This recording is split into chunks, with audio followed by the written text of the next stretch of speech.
नमो भगवते वासुदेवाय। नमस्कार भक्तों, आज गुरुवार है जिसे हम देवगुरु बृहस्पति का दिन मानते हैं। शास्त्रों में कहा गया है कि जो व्यक्ति सच्चे मन से गुरुवार की इस पावन कथा को सुनता है, उसके जीवन से दरिद्रता का नाश होता है और भगवान विष्णु की कृपा से हर रुकी हुई मनोकामना पूरी होती है।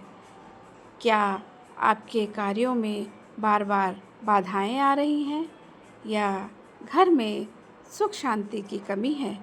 बस आप अगले कुछ मिनट पूरे भक्ति भाव के साथ इस कथा में लीन हो जाइए और आप यकीन मानिए, आज की ये कथा आपकी किस्मत के बंद दरवाजे खोल सकती है। आप लोगों से मैं ये कहना चाहती हूँ कि कथा शुरू करने से पहले कमेंट्स में जय बृहस्पति देव या जय विष्णु भगवान लिखकर अपनी हाजिरी ज़रूर लगाएं। आइए हम सब मिलकर श्रवण करते हैं भगवान बृहस्पति देव की यह चमत्कारी व्रत कथा। ओम नमो भगवते वासुदेवाय। ओम नमो भगवते वासुदेवाय। प्राचीन काल में एक बहुत ही प्रतापी और दानवीर राजा थे। वह हर गुरुवार को गरीबों की सहायता करते थे, लेकिन उनकी रानी को यह सब पसंद नहीं था। वह ना तो दान करती थी और ना ही भगवान की पूजा किया करती थी। एक दिन जब राजा शिकार खेलने वन गए थे, तब भगवान बृहस्पति देव एक साधु का रूप धारण करके महल के द्वार पर आए और भिक्षा मांगने लगे। रानी ने कहा, हे साधु महाराज, मैं इस दान पुण्य से बहुत ही तंग आ गई हूँ। आप ऐसा उपाय बताएं कि मेरा सारा धन समाप्त हो जाए और मैं आराम से रह सकूं। कृपया आप ऐसा उपाय मुझे बताएं। साधु रूपी बृहस्पति देव ने मुस्कुराकर कहा, हे देवी, तुम तो बड़ी विचित्र हो। संतान और धन से तो कोई दुखी नहीं होता, तुम कैसे दुखी हो? पर यदि तुम्हारी यही इच्छा है तो ऐसा ही होगा। अब तुम मेरे बताए अनुसार यह उपाय करना। रानी ने कहा कि महाराज, मुझे क्या करना होगा? साधु महाराज ने कहा, तुम 7 गुरुवार तक घर को गोबर से लीपना, अपने केश धोना, पुरुषों से हजामत बनाने को कहना और मांस मदिरा का प्रयोग करना। ऐसा करने से तुम्हारा सारा धन नष्ट हो जाएगा। ऐसा सुनकर रानी बहुत प्रसन्न हुई और रानी ने बिल्कुल साधु महाराज के बताए अनुसार उपाय किया। केवल 3 गुरुवार बीतने पर ही उनकी सारी संपत्ति नष्ट हो गई। राजा और रानी दाने दाने को मोहताज हो गए। दुखी होकर राजा दूसरे देश में काम की तलाश में चले गए, क्योंकि वो अपने देश में खुद राजा थे और वो अपने देश में कोई भी काम नहीं कर सकते थे। और वह दूसरे देश में चले गए, जहाँ वह लकड़ियाँ काटकर अपना गुजारा करने लगे। और इधर महल में रानी और उसकी दासी 7 दिनों तक भूखी रही। तब रानी ने अपनी दासी को कहा कि वह मेरी बहन के यहाँ चली जाए, जो कि बहुत ही धनवान थी। लेकिन उस दिन गुरुवार था और उसकी बहन व्रत की कथा सुन रही थी। इसलिए जब दासी ने उसकी बहन को कई बार पुकारा तो उसकी बहन ने कोई उत्तर नहीं दिया और इस प्रकार दासी खाली हाथ लौट आई और रानी को लगा कि उसकी बहन ने उसका अपमान किया है।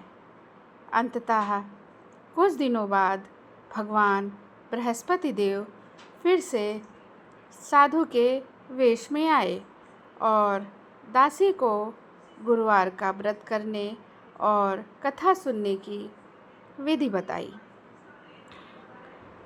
दासी ने कहीं से 2 मुट्ठी चने की दाल और गुड़ का प्रबंध किया और बृहस्पति देव की विधि विधान से पूजा की। जैसे ही व्रत पूरा हुआ, भगवान की कृपा से महल में अन्न के भंडार भर गए और राजा भी दूसरे देश से स्वर्ण मुद्राएं लेकर लौट आए। रानी को अपनी भूल का एहसास हुआ और उसने भी श्रद्धापूर्वक व्रत करना शुरू किया।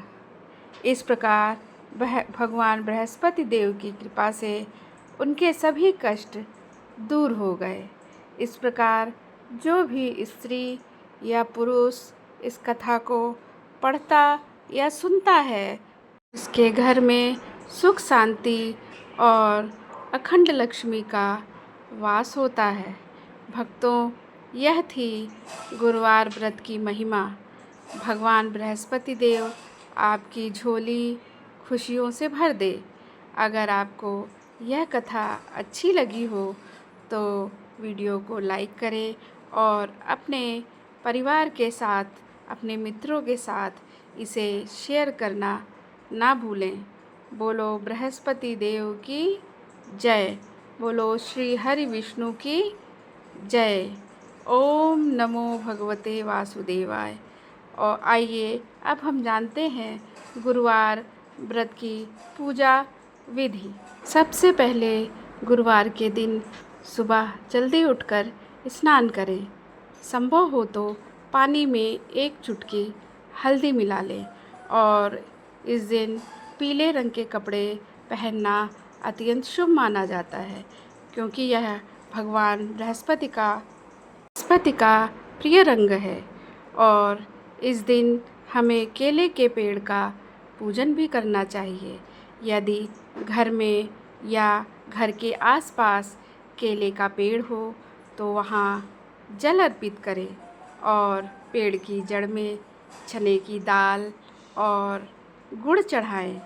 भगवान विष्णु या बृहस्पति देव की प्रतिमा के सामने शुद्ध घी का दीपक जलाएं और मन ही मन विष्णु भगवान का रटन करते रहें और हाथ में थोड़े से चने की दाल, गुड़ और पीला फूल लेकर ऊपर दी गई व्रत कथा को पढ़ें या सुने। कथा के बिना व्रत अधूरा माना जाता है और इस दिन हमें व्रत में पीले भोजन जैसे बेसन के लड्डू, चने की दाल या केसरिया चावल का ही भोग लगाना चाहिए और स्वयं भी शाम को एक समय बिना नमक का पीला भोजन ग्रहण करना चाहिए।